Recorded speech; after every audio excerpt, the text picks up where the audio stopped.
يا أيها الذين آمنوا أطيعوا الله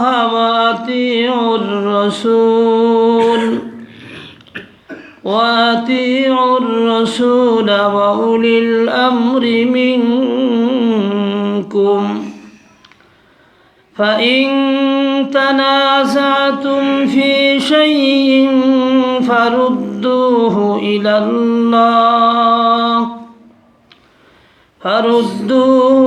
الله والرسول إن كنتم تؤمنون بالله واليوم الآخر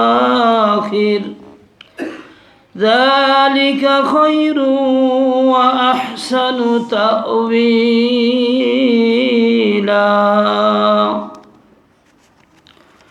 وقال تعالى: وإذا جاءهم أمر من الأمن بالخوف أذاعوا به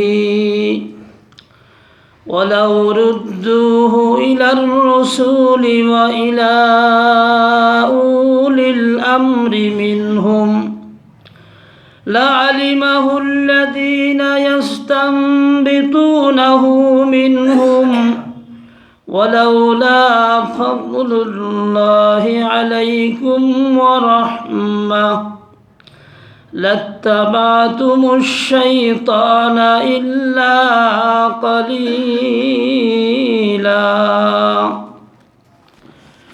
وعن عرباس بن سارية رضي الله تعالى عنه قال: صلى بنا رسول الله صلى الله عليه وسلم ذات يوم فأقبل علينا بوجهه فوعظنا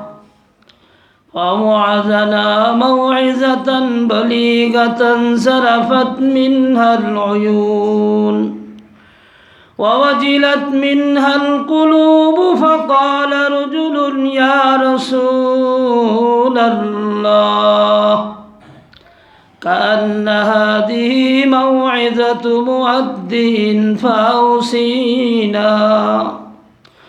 فقال: أوصيكم بتقوى الله والسمع والطاعة وإن كان عبدا حبشيا، فإنه من يعش منكم بعدي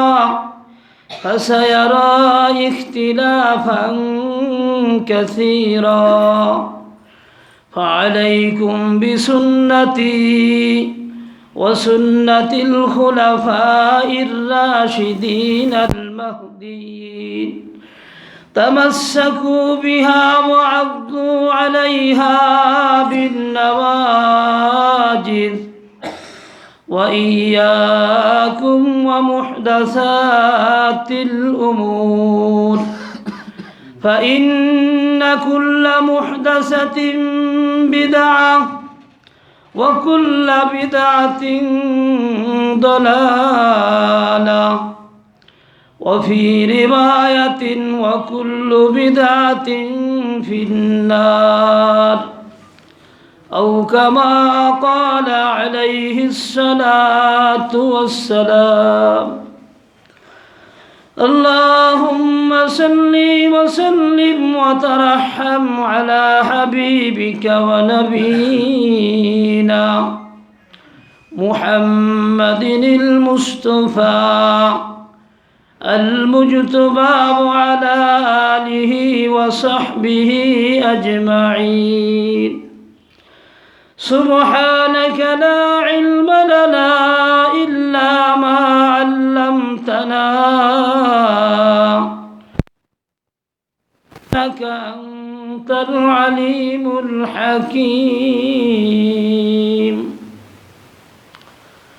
رب اشرح لي صدري ويسر لي أمري واحلل عقدة من لساني يفقهوا قولي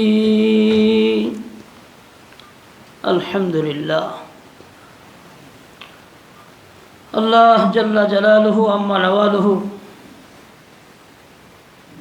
এমন একটি মুহূর্তে আল্লাহ পাক তেনার ঘরে কোরআন এবং হাদিসের আলোচনা করা এবং শোনার জন্য এশার নামাজের পরে বসার তৌফিক দিয়েছেন। যেই মুহূর্তে সারা পৃথিবীতে কোটি কোটি মানুষ খেলাধুলা তামাশায় লিপ্ত। কবি বলেন ইসাআদাত বাজরে বাজুনিস্ত তানা বখশাত খুদায়ে বখশিন্দা। এই ফিতনার জমানায় একটা সেকেন্ডের জন্য কোরআনের ছাত্র হয়ে কোরআনের উস্তাদ হয়ে দ্বীনের ফিকির নিয়ে বসার তৌফিক আল্লাহ পাকের বিশেষ দয়া ছাড়া পৃথিবীর কোনো মানুষ তার টাকার ক্ষমতায় জনবলে ধনবলে কোনো দিন পেতে পারে না। আল্লাহ পাক যাদেরকে খুব বেশি পছন্দ করেন তাদেরকেই এ ধরনের মজলিসে বসার তৌফিক দিয়ে থাকেন। এজন্য শুকরিয়া আদায় করি আলহামদুলিল্লাহ। আমি সূরা নিসা থেকে দুইটি আয়াতে কারিমা এবং ইরবাদ ইবনে সারিয়া রাদিয়াল্লাহু তাআলা আনহুর থেকে বর্ণিত রাসূল সাল্লাল্লাহু আলাইহি ওয়াসাল্লামের ইন্তেকালের পূর্বে ওসিয়াত সংক্রান্ত ঐতিহাসিক একটি হাদিস, যে হাদিসটা অনেক লম্বা, শুরু থেকে শেষ পর্যন্ত চেষ্টা করেছি সশব্দে যেভাবে হাদিসের কিতাবে আসছে বর্ণনা করার জন্য। আল্লাহ পাক যদি তৌফিক দান করেন দুইটি আয়াত এবং এই হাদিসের আলোকে কিছু কথা বলবো। আলহামদুলিল্লাহ, আপনাদের চেহারার দিকে তাকিয়ে মনে হইতেছে আপনারা অনেক আগ্রহ নিয়ে কোরআন এবং হাদিসের কিছু কথা জানার জন্যই বসেছেন। আল্লাহ পাক আমাকে, আপনাদেরকে, আমাদের সকলের প্রচেষ্টাকে কবুল মঞ্জুর করেন। আজকের মাহফিলকে আল্লাহ পাক কবুল মঞ্জুর করেন। আল্লাহ পাক এই মাহফিল থেকে আমাদের সঠিক বুঝ দান করেন, হেদায়েতের ব্যবস্থা করেন। ভাইয়েরা আমার, বর্তমান যেই সময় আমরা আলোচনা করতেছি কোরআন এবং হাদিসের, এই সময়টা একদিকে কিয়ামতের আগ মুহূর্ত সময়। কিয়ামত সংক্রান্ত ছোট ছোট প্রায় সবগুলো আলামত আমাদের সামনে বিদ্যমান, আমরা জানি সবগুলো আলামতেই পাওয়া যাচ্ছে, অপেক্ষা শুধু বড় বড় আলামতের। তবে বড় বড় আলামত 10টি, যে কোনো একটি প্রকাশ পেলেই একের পর এক তসবির দানার মতন আরও 9টি আলামত প্রকাশ পাবে, অতঃপর কিয়ামত সংগঠিত হবে। তো ছোট আলামতগুলো সবই পাওয়া যাইতেছে, অপেক্ষা বড় আলামতের। তাহলে কিয়ামতের কি খুব বেশি দিন বাকি আছে? বলেন। আবার আমরা কেউ মনে করতেছি কিয়ামত অনেক দূরে। ভাইরা আমার, কিয়ামত আরও নিকটে। মান মাতা ফাকাদ কামাত আলাইহি কিয়ামাতুহু। আল্লাহর হাবিব বলেন, কোনো মানুষ যখন মারা যায় তার জন্য তার উপরে ছোট্ট কিয়ামত কায়েম হয়ে যায়।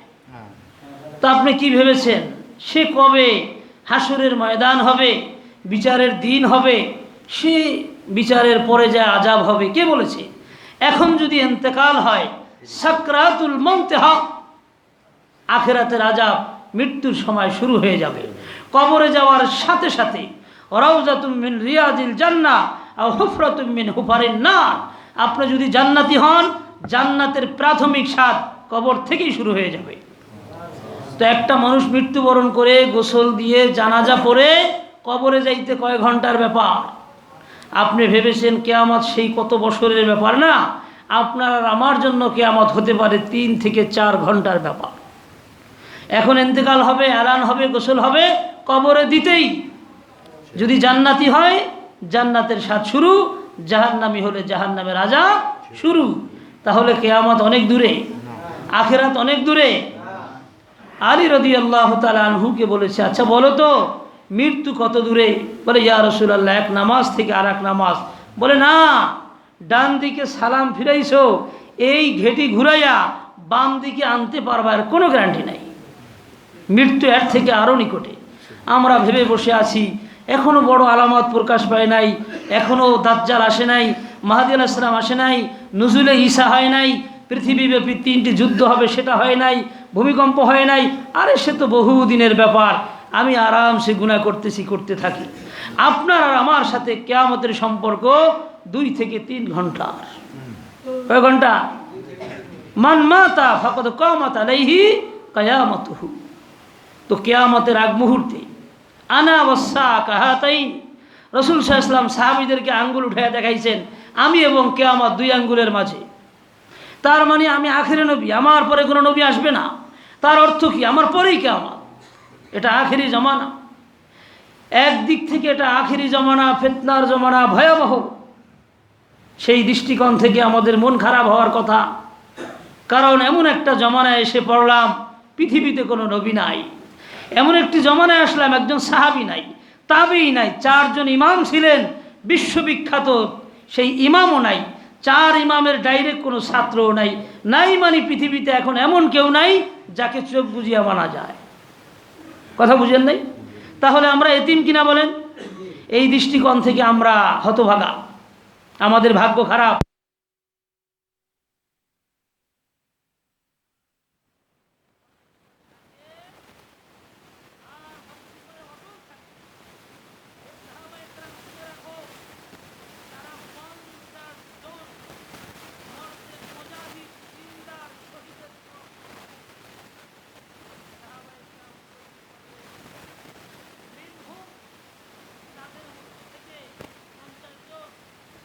আমাদের মধ্য থেকে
না মানলে ততটা ক্ষতি হবে এমন না। কথা বুঝে আসলো? নরমাল এই কি বলা হয় নসিহাত। আর ওসিয়াত মানে হলো কোন নবী কিয়ামত পর্যন্ত তার উম্মতকে সামনে রেখে এই নবীর সারা জীবনের অভিজ্ঞতা থেকে তার অন্তরের ভিতরে জমা করা আসমানের সমস্ত অভিজ্ঞানী কিছু তার অংশ থেকে ভবিষ্যৎ প্রজন্ম উম্মতকে দিক নির্দেশনা দিতে গিয়ে সময় সংক্ষেপে গুরুত্বপূর্ণ এমন কিছু আদেশ করা যেটার থেকে বিচ্যুত হলে পরে ভবিষ্যৎ প্রজন্ম উম্মত ধ্বংস হয়ে যাবে। একজন নবীর জীবনের অভিজ্ঞতা থেকে উম্মতের জন্য সবচেয়ে গুরুত্বপূর্ণ এই কথাগুলো মৃত্যুর আগে বলে যায় তাকে বলা হয় ওসিয়ত। তেমনিভাবে এক বাবা তার 4টি সন্তান মৃত্যুর বিছানায় পড়ে সন্তানদেরকে রেখে তার জীবনের অভিজ্ঞতা থেকে এই পৃথিবীতে বাকি জীবন কীভাবে চলবে, সন্তানরা ভালো থাকবে, সেই লোকটা যদি জ্ঞানী হয় অথবা জ্ঞানী না হয়ে যদি সাধারণ লোক হয় তার সারা জীবনের অভিজ্ঞতা থেকে সন্তানদের সামনে গুরুত্বপূর্ণ কথা রাখে তাকে বলা হয় ওসিয়ত। সাহাবী বললেন ফাউসিনা, মনে হচ্ছে আপনি থাকবেন না, ওসিয়ত করে যান। আল্লাহ রাসূল ওসিয়ত করেছেন, শুনবেন? এই ওসিয়ত শুধু সাহাবীদের জন্য করেছেন না, আমাদের জন্য, কিয়ামত পর্যন্ত উম্মতের জন্য। আল্লাহর হাবিব বলেন উসিকুম বিতাকওয়াল্লাহ, আমি তোমাদের মাধ্যমে কিয়ামত পর্যন্ত উম্মতকে, কারণ তোমাদের উপর আমার আগের প্রতি আদেশ আছে বাল্লিগু আন্নী ওয়ালাউ আয়া, আমি যাই বলবো তাই পৌঁছায় দিবা, তাহলে ওসিয়ত তো বলতেই হবে। এই ওসিয়ত ইসলাম সাহাবীদেরকে করেছেন নাকি আমাদেরকেও? আল্লাহ রাসূল 1 নম্বর ওসিয়ত করলেন উসিকুম বিতাকওয়াল্লাহ, আমি ওসিয়ত করতেছি আল্লাহকে ভয় করো। সর্ব অবস্থা সর্ব কাজে দিনে রাত্রে যে কোনো পরিস্থিতিতে আল্লাহকে ভয় করো। গোটা পৃথিবীর মানুষ এক শান্তির স্বর্গে বসবাস করতে পারে সম্ভব, এক মুহূর্তে গোটা পৃথিবী জান্নাত হয়ে যেতে পারে। যে যেখানে আছে সেখানে বসে আল্লাহকে ভয় করে গুনাহ ছেড়ে দেয়। ঠিক কিনা বলেন? সমস্ত রোগের মূল আল্লাহকে ভয় না। যত পাপ হইতেছে সমস্ত পাপের মূল হলো আল্লাহকে ভয় না। আজকে পুলিশ ডিপার্টমেন্টের যেই লোকগুলোর মধ্যে আল্লাহ পাকের ভয় আছে, ওই পুলিশের দ্বারা অবশ্যই এই জাতি ক্ষতি হবে। ডাক্তারদের মধ্যে যাদের অন্তরে আল্লাহর ভয় আছে, আখিরাতের ভয় আছে, বিচার দিনের আল্লাহ পাকের সম্মুখে দণ্ডায়মান হওয়ার চিন্তা আছে, ওই ডাক্তারের দ্বারা ঠিক কিনা বলেন? এইরকম প্রত্যেকটা ডিপার্টমেন্টে যার অন্তরে আল্লাহর ভয় আছে তার দ্বারাই আমানতের খেয়ানত হয় না, আমানত রক্ষা হয়, জাতি জান মাল এবং ইজ্জতের নিরাপত্তা নিশ্চিত হয়। আর যেখানেই 2 নম্বরই হয় আর কিছু নয়, আল্লাহ পাকের ভয় না। আজকে মানুষ নামাজ পড়ে না, আল্লাহর ভয় নাই। আজকে মানুষ গুনাহ করে, আল্লাহর ভয় নাই। মিথ্যা বলে, আল্লাহর ভয় নাই। আজকে মানুষ মানুষকে হত্যা করে, আল্লাহর ভয় নাই। আজকে লুণ্ঠন করে, জাল দলিল করে, সমস্ত পাপের মূল হলো আল্লাহকে ভয় না। এই জন্য আল্লাহ বলছেন ইয়া আইয়ুহাল্লাযীনা আমানু তাকুল্লাহ হাক্কা তুকাতিহি ওয়া লা তামুতুন্না ইল্লা ওয়া আনতুম মুসলিমুন। হে ঈমানদারেরা, আমি আল্লাহকে ভয় করার মতো। আল্লাহকে ভয় করলে কি হবে? আল্লাহকে ভয় করলে পৃথিবীটা, গোটা পৃথিবীটা এক শান্তির রাজ্যে পরিণত হবে, কোনো অশান্তি থাকবে না। তাহলে আল্লাহ রাসূল কি ওসিয়ত করে গেছে? আল্লাহকে ভয় করো। কাকে কাকে? এক জমিদার, আগে তো জমিদারের সিস্টেম, তার ছিল অনেকগুলো বাগান, তো মালিক মাঝে মাঝে ঘুরতে যায়, কর্মচারী চাকরি করতে গিয়ে বাগানে একদিন গিয়ে তার নজরে পড়ল এক কর্মচারী অনেক সুন্দরী বাগানের মধ্যে ঘরে তার ভাড়া দেখার পরেই ওই জমিদার অনেক টাকার মালিক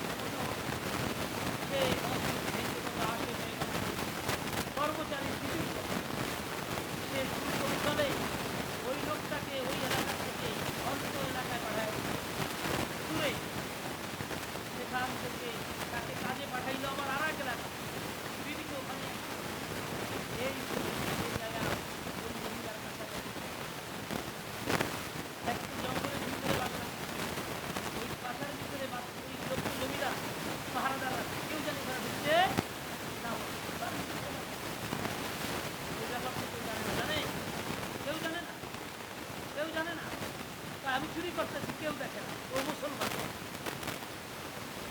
যেই লোকে কথা বলে কেউ দেখে না, সে কিনা অবশ্যই দেখছেন। আপনারা দেখবেন অত্যাধুনিক মার্কেট, 7 তলা মার্কেট, 7 তলায় কোটি কোটি টাকার মাল রাখা, মনে করুন নিচ তলায় বিশাল বড় একটা সিসিটিভির ঘর, সেখানে এক ভদ্রলোক বসে, প্রত্যেকটা কামরা আলাদা আলাদা কোঠা, সেখানে থাকছে। এখন কোনো কর্মচারী রাখে নাই, 7 তলায় শুধু মাল সাজানো, একটা সুই ধরতে হিসাব করে ধরে, ওর দাদারও ক্ষমতা নাই সুইটা ধুইটা পকেটে দিয়েছে। কথা বুঝেন নাই?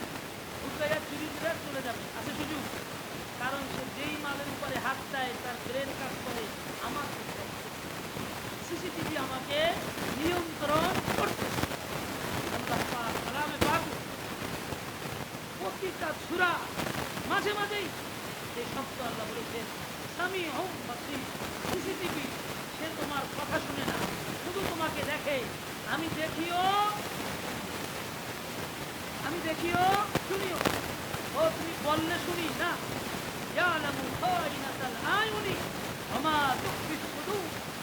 তোমার চোখ কোন দিকে যা। এক বাবা তার মেয়েকে নিয়ে যায়, যুবতী মেয়ে, পোশাকটা অতটা শালীন না। এক যুবক পিছিয়ে নিচে হাঁটতেছে, এই মেয়েটাকে ফলো করতেছে। ওই মেয়ে যদি জানতো এই যুবকটাকে নিয়ে কি মন্ত্রণায় লিপ্ত, ওই গার্জিয়ান জানলে দুটোটা ফিরে। কথা বুঝেন নাই? পাশাপাশি হাঁটতেছে। আল্লাহ বলে তোমার 2 চোখের উপরে আমার আমি নিজে দেখতেছি, এবং চোখ দিয়া দেখে অন্তরে কি ভাবতেছ সেখানেও আমার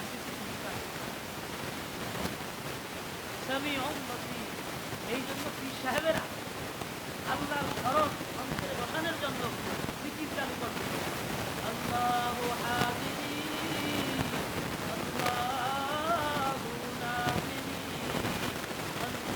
আল্লাহু মাঈ। আল্লাহ আমার সাথে আছেন, আল্লাহ আমাকে দেখতেছেন, আল্লাহ আমার সাথী। এই কথাটাই যদি অন্তরে বসে যায়, ওই যে আল্লাহ রাসূল ওসিয়ত করতেন উসিকুম বিতাকওয়াল্লাহ, আল্লাহর ভয়। এখন ওই মহিলার কথা বলছে, যাওয়ার পরে বলছে দরজা বন্ধ করছে। দীর্ঘদিন পর অনেক মেহনতের পরে আজকে আমি থাকতে পেরেছি, তোমার কাছাকাছি আসতে আমি পেরেছি। অতএব সময় কম, আমাকে চলে যেতে হবে। আমি কেন এসেছি ভালো করেই বুঝলো। দরজাগুলো বন্ধ করে মহিলাটা ছিল জমিদার। কোনো মহিলা যদি জমিদার হয়, জমিদার দেখে তার যে স্বামী আছে, কালো হোক, রিক্সাওয়ালা হোক, সাধারণ হোক, আল্লাহ পাক তাদের মাঝে এমন মহব্বত তৈরি করে দেয়, বাদশাও যদি তাকে হাতছানি দেয় ওইদিকে তার খবর। আল্লাহ রুমি এক লম্বা ঘটনা দিয়া মাস্টারি শরীরের প্রায় 130টা খেয়ে বিশাল বড় ঘটনা। এক বাদশা সে শহর নিয়ে যাইতেছে, এক স্বর্ণকারের বিবি পছন্দ। বাদশা চিন্তা করলো এটা তো কোনো বিষয় না, আমার উঠায় নিয়ে চলে আসে। কথা বুঝছে? নিয়ে রাজমহলে নিয়ে গেছে, তাকে মাথা থেকে পা পর্যন্ত স্বর্ণ দিয়ে আসতে, যা যা স্বপ্ন দেখে নাই তাই। রাজ্যের যত কবিরাজ ডাক্তার ছিল সব ঠিক করছে, মহিলারা এত দামি দামি খাবার খাওয়ায়, 3 দিন চুকাইছে, করা হয়ে গেল। বাদশা আর বলতেছে না কাহিনী। আসলে এই বাদশা রাজমহলে তার দিল নাই, সে তো ভালোবাসত তার এখন রাজমহলে আছে, চিন্তা ওখানে লেগে আছে। রাষ্ট্রে এক হেকিম আসতো, হেকিম, এই হেকিম তো হেকিমওয়ালা, সে বলল পীর সাথে পার্সোনাল আলাপ করতে হবে, আশেপাশে কেউ থাকতে পারবে না। বুঝছেন? এরপরে বলল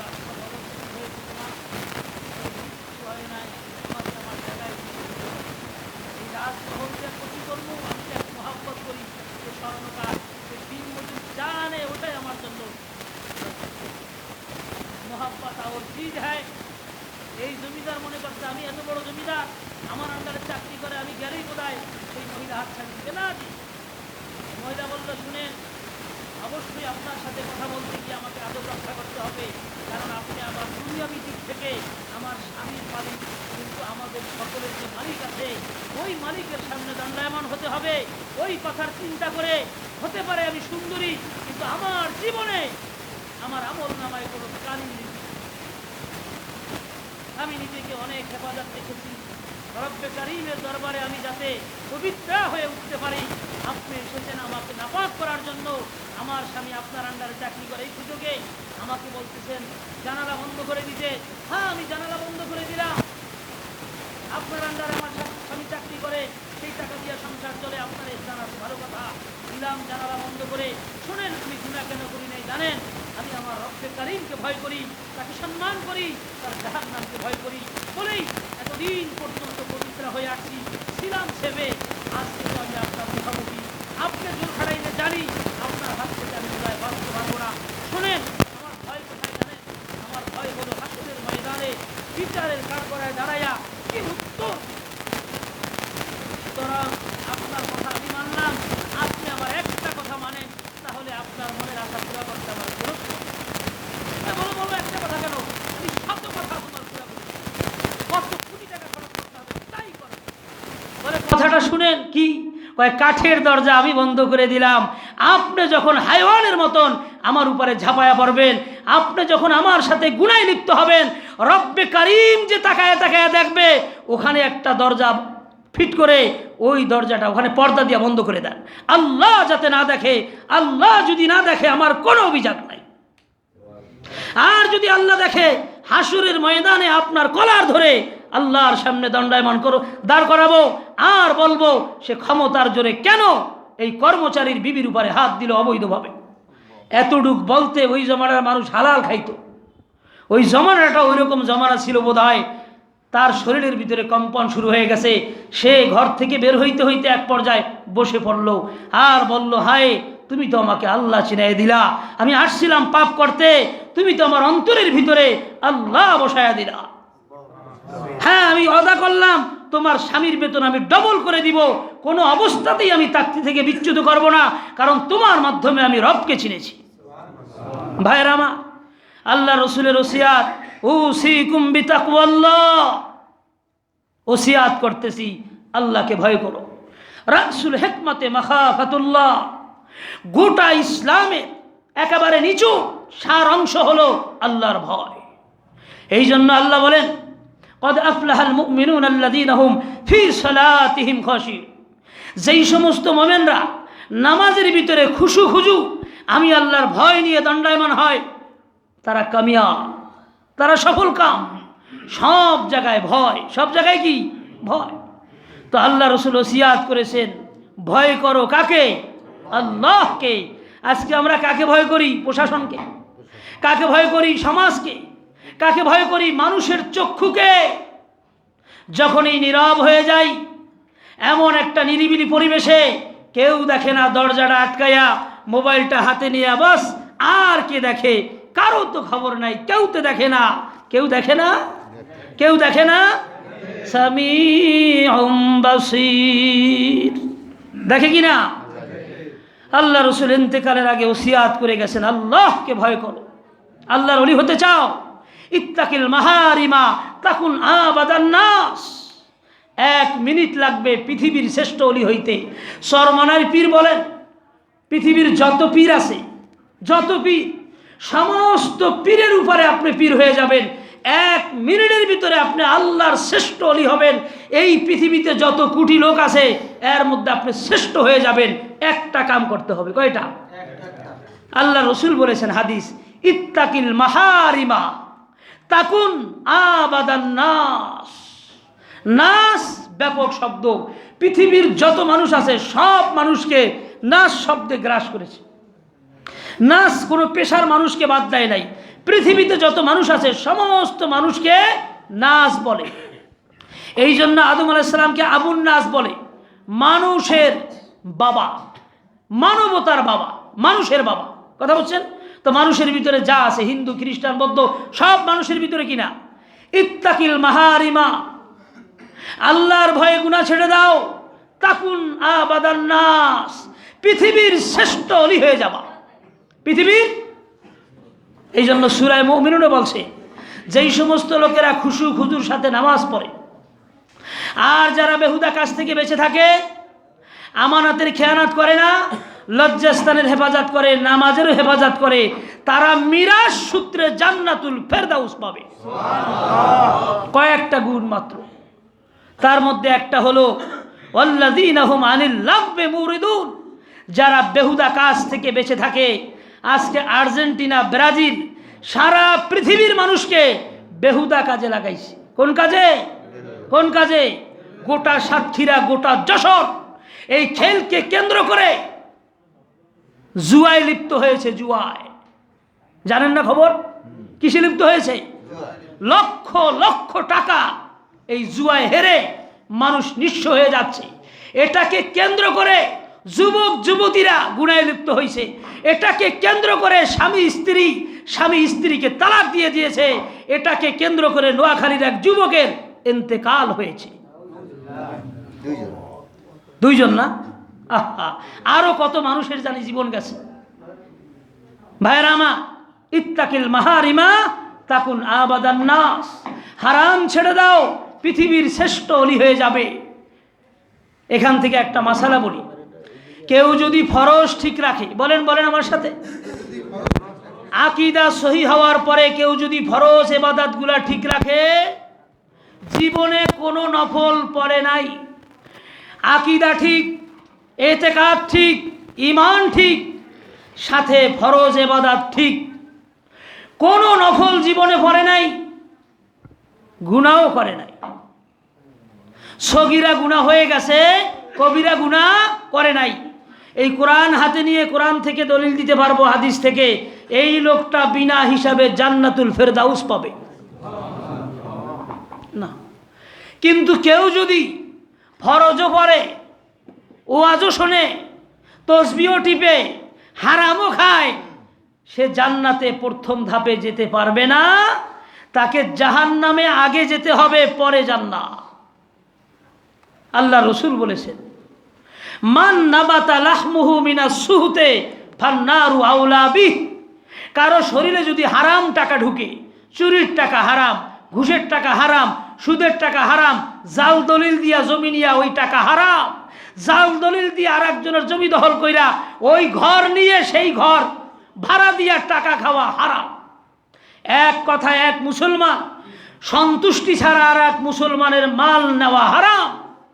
এই হারাম যদি কারো শরীরের মধ্যে ঢুকে, ফান্নারু আউলা বিহ, জাহান্নাম আল্লাহকে বলবে ওর সাথে আমার বন্ধুত্ব হয়ে গেছে, ওকে একটু আমার কাছে পাঠান, ও তো আমার মেহমান, ওর একটু মেহমানদারি আমাকে করাইতে হবে।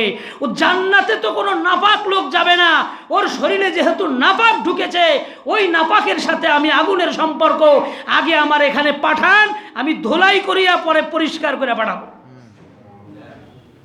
মান নাবাতা লাহমুহু মিনাস সুহুদ, যার শরীরের কোনো অংশ হারাম থেকে হইল, ফান্নারু আউলা বিহ। একদিন আল্লাহ রসুল বয়ান করলেন, বনি ইসরায়েলের এক বুজুর্গ ছিল বালআমে বাউরা, যেই দোয়া করে সাথে সাথে কবুল হয়ে যায়, এদেরকে আরবিতে মুস্তাজাবুদ দাওয়া বলে। বর্ণনা করতেছেন এই ঘটনা, এক সাহাবী বললেন, ইয়া রাসূলুল্লাহ উদুল্লাহ ইয়াজআলানি মুস্তাজাবুদ দাওয়া, হে আল্লাহ রসুল, আপনি দোয়া করেন আল্লাহ যাতে আমাকে মুস্তাজাবুদ দাওয়া বানিয়ে দেয়, মানে আমি যাতে এমন হয়ে যাই যে আমি যে কোনো দোয়া করব সেটাই কবুল হয়ে যায়। আল্লাহ রসুল বললেন, আমি দোয়া নয় আমল শিখিয়ে দেই, তোমার সমস্ত দোয়া কবুল হবে, সমস্ত দোয়া কবুল হবে। আতিব মত আমাকা ওয়া মাশরাবাক, তোমার খানা আর পানিকে হালাল করো, এরপরে তুমি হাত উঠাইয়া না, হাত ছাড়া যা বলবা আল্লাহ কবুল করে নিবে। আর যদি হারাম খাও, হারামের সাথে সম্পর্ক রাখো, আর চিল্লাইয়া দোয়া করো, বুখারীর হাদিস, চোখ দিয়া পানি পড়ে, চুলগুলো এলোমেলো, লোকটা মুসাফির, 13টা কারণ দোয়া কবুল হওয়া, তারপরও দোয়া কবুল হবে না। বাইতুল্লাহর 14 জায়গায় দোয়া কবুল, সবচেয়ে বেশি দোয়া কবুল হলো মুলতাজামে, ওখানে যায়া যদি কাবার সাথে সিনা লাগাইয়াও দোয়া করো, আর যদি হারামের সাথে সম্পর্ক থাকে, আল্লাহর রসুলের শব্দ শোনো, কাইফা ইউজাব, কেমনে তোমার দোয়া কবুল হবে। মালবাসুহু হারাম, তার লেবাসটা হারাম টাকার, মাতআমুহু হারাম, তার খাদ্য হারাম, মাশরাবুহু হারাম, তার পানিও হারাম। এই জন্য আল্লাহ রসুলের ওসিয়াত, উসিকুম বিতাকওয়াল্লাহ, ওসিয়াত করতেছি আল্লাহকে ভয় করো। কারণ আল্লাহর ভয় গোটা পৃথিবীর মানুষকে এক শান্তির রাজ্যে বসবাস করাইতে পারে। গোটা পৃথিবীর প্রত্যেকটা জায়গার থেকে মুহূর্তেই দুর্নীতি বিদায় নিতে পারে যদি মানুষের অন্তরে ভয় চলে আসে। ঠিক কিনা বলেন? ওমর রাদিয়াল্লাহু আনহু গভীর রজনীতে হাঁটতেছে, আমার রাজ্যের প্রজাদের কি খবর একটু জেনে আসি।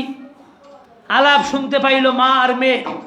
মা বলতেছে, ওই দুধের ভিতরে পানি দাও, 2 কেজি দুধের ভিতরে পানি দিয়ে 3 কেজি বানাও, নাইলে তো সংসার চলবে না। কয় খবরদার। মেয়ে বলতেছে, আপনি কি জানেন না? ও বলতেছে, দাও পানি দাও, এখন তো অনেক রাত, ওমর কোথার থেকে আসবে, সে কিভাবে জানবে আমরা পানি দিয়েছি? মেয়ে উত্তর দিতেছে, কয় ওমরের খোদা কি দেখে না? আপনি যে পানি দিবেন এটা কি ওমরের খোদা দেখবে না? ওমরের লাঠির থেকে ওমরের খোদার বিচারটা কি বেশি কঠিন হবে না? রাদিয়াল্লাহু আনহু এই কথা বলার পরে মার হুঁশ হয়েছে। ওমর রাদিয়াল্লাহু আনহু ওই মুহূর্তে ওই ঘরের পাশেই দাঁড়ানো, ওই ঘরে একটা ক্রস দিয়ে চিহ্ন দিয়ে চলে গেছে, বলে যাও নিয়ে আসো অমুক গ্রামের একেবারে ওই ভাঙ্গাচুরা ঘরের মেয়েটিকে নিয়ে আসো। ওই মেয়েটি হতে পারে নিম্ন বংশের, গ্রামগঞ্জের, কিন্তু মেয়েটির অন্তরের ভিতরে খোদার ভয় আছে। মানুষের অন্তরের ভিতরে খোদার ভয় মানি, হরিণের ভিতরে মৃগনাভি, মানুষের অন্তরের ভিতরে খোদার ভয় মানি। কোনো জায়গার ভিতরে যদি হীরা তৈরি হয়, এমন হীরা, জোড়া হীরা যা পৃথিবীর আর কোথাও নাই, ওই হীরার থেকে আরো দামি মানুষের অন্তরে যদি খোদার ভয় তৈরি হয়, একজন মানুষ দামি হয়ে যাইতে পারে, গোটা পৃথিবীর থেকেও দামি হয়ে যাইতে পারে যদি তার অন্তরের ভিতরে খোদার ভয় আসে। এই জন্য আল্লাহ রসুল বলেন, উসিকুম বিতাকওয়াল্লাহ, ছেড়ে দেন, উসিকুম বিতাকওয়াল্লাহ। একটা অংশ শেষ করলাম ওসিয়াতের। 2 নম্বর যেই ব্যাপারে আমি আয়াত পড়েছি এবং হাদিস পড়েছি সেটা হলো 2য় অংশ থেকে, উসিকুম বিতাকওয়াল্লাহ ওয়াল মাওয়াজিবাতি আলা যিকরিল্লাহ। 2 নম্বর, সর্বদা আল্লাহকে স্মরণ করো। 2 নম্বর ওসিয়াত কি বলেন? 2 নম্বর ওসিয়াত কি? সর্বদা আল্লাহকে স্মরণ করো। আল্লাহকে স্মরণ করলেই আর গুনাহ করা যাবে না। ওই যে জমিদার গুনার জন্য যাবতীয় ব্যবস্থা করেছে, কিন্তু গুনাহ পড়তে পারলো না কেন? ওই মহিলাটা কি হামলা করেছে? আল্লাহ স্মরণ করাইয়া দিছে। কি স্মরণ করাইয়া দিছে? জিকির মানি হলো স্মরণ। জিকির মানি, ওয়াজাক্কির মানি হলো স্মরণ করিয়ে দাও। কি স্মরণ করাইয়া দিবা? ওই যে রুহু জগতে আমি ওয়াদা নিয়েছিলাম, দুনিয়ায় যাইয়া সেই ওয়াদা বান্দা ভুলে গিয়েছে, ওটাই একটু স্মরণ করিয়ে দাও। ওই যে রুহু জগতে ইলিশ মাছের ডিমের মতো সমস্ত মানুষের রুহু একত্রিত ছিল, তখন আল্লাহ বলেছিলেন, আলাস্তু বিরব্বিকুম, আমি কি তোমাদের প্রভু নই? কালু, সকলেই বলেছিল, বালা, হ্যাঁ আপনি প্রভু। এই নমরুদ বলেছিল আপনি প্রভু, ফিরআউন বলেছিল আপনি এই প্রভু। কিন্তু পৃথিবীতে এসে ক্ষমতার জোরে, টাকার জোরে বলে বসছে, আনা রব্বুকুমুল আলা। আল্লাহ পাঠাইলেন, ইযহাব ইলা ফিরআউন, যাও ফিরআউনের কাছে, ইন্নাহু তাগা, সে ওয়াদা থেকে বিচ্যুত হয়ে গেছে, সে ভুলে গিয়েছে মূল কথা, স্মরণ করিয়ে দাও তাকে। ফাকুলা লাহু কাওলাল লাইয়িনা, আস্তে আস্তে নরম ভাষায় তাকে দাওয়াত দাও, স্মরণ করিয়ে দাও। ওয়াজাক্কির, হে নবী স্মরণ করিয়ে দেন, এই মানুষকে তো আমি সৃষ্টি করেছি তার অন্তরের ভিতরে আমার মহাব্বত আর আমার স্মরণ দিয়ে। আমি তো এমন একটি কোম্পানি থেকে এই মানুষকে তৈরি করেছি, রুহু তৈরি করতেই আমার মহাব্বত ঢুকাইয়া দিছি। আপনি শুধু জড়ো করে তাদেরকে স্মরণ করিয়ে দেন, স্মরণ করিয়ে দিলেই দেখবেন দিল নরম হয়ে যাবে, এই দুনিয়ার ধোঁকার থেকে ফিরে আসবে। ঠিক কিনা?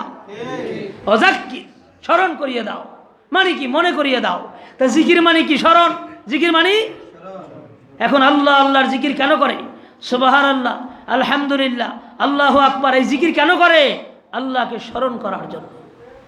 এই জন্য 5 আনফাসের জিকির চালু হয়েছে। 5 আনফাস। 5 আনফাস মানে 5 মানে কি 5 না, আনফাস নাফাসুনের বহু বছর। আরবিতে নফসুন মানে আত্মা, নাফাসুন মানে শ্বাস, আনফাস মানে শ্বাস প্রশ্বাস। বুঝেন নাই? আপনি শ্বাস ছাড়তেও আল্লাহকে স্মরণ করবেন, শ্বাস নিতেও আল্লাহকে স্মরণ করবেন, যাতে আপনার একটা শ্বাস আল্লাহর স্মরণ ছাড়া না যায়।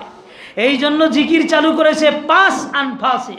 শ্বাস ছাড়তেও আল্লাহকে স্মরণ, শ্বাস নিতেও কি আল্লাহকে স্মরণ।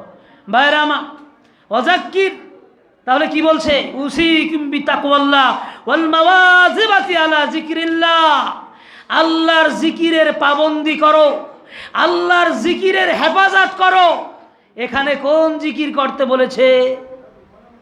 জিকির ব্যাপক অর্থে ব্যবহৃত হয়েছে, কিন্তু বাংলার জমিনে যারা জিকির নিয়ে কিতাব লিখেছে তারা জিকিরকে কুক্ষিগত করেছে, সংকীর্ণ অর্থে ব্যবহার করেছে, যার দিকে তারা অনেক অংশে ভুল বুঝিয়েছে, খেয়ানাত করেছে জিকিরের ব্যাখ্যা দিতে গিয়ে। জিকির হলো ইসলামী শরিয়া সবচেয়ে ব্যাপক শব্দ। কথা বুঝেন নাই?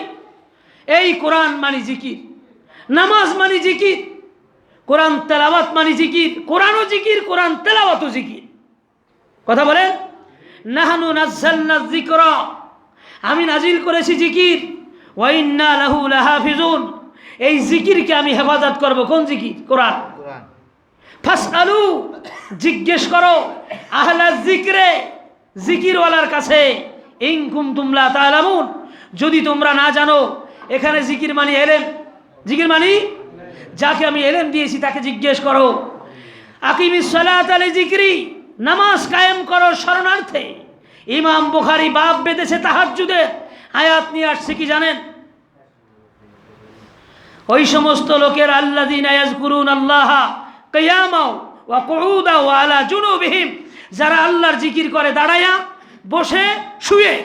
আয়াত নিয়ে আসছেন কোথায়? তাহাজ্জুদের আগে। মানে কি? উনি বুঝাইছেন জিকির দ্বারা উদ্দেশ্য নামাজ। জিকির দ্বারা উদ্দেশ্য নামাজ। আয়াতের ব্যাখ্যা দেখেন, তাফসীর পড়ে। যারা দাঁড়িয়ে জিকির করে মানে হলো দাঁড়িয়ে নামাজ পড়ে। দাঁড়াইতে সক্ষম না, অসুস্থ, বসতে পারে, বসে জিকির করে মানে হলো বসে নামাজ পড়ে। বসতে পারে না, শুয়ে জিকির করে, অর্থ কি? আপনি কি ব্যাখ্যা বুঝাইছেন মানুষকে? এগুলা তাফসীরের কিতাব পড়ে দেখেন।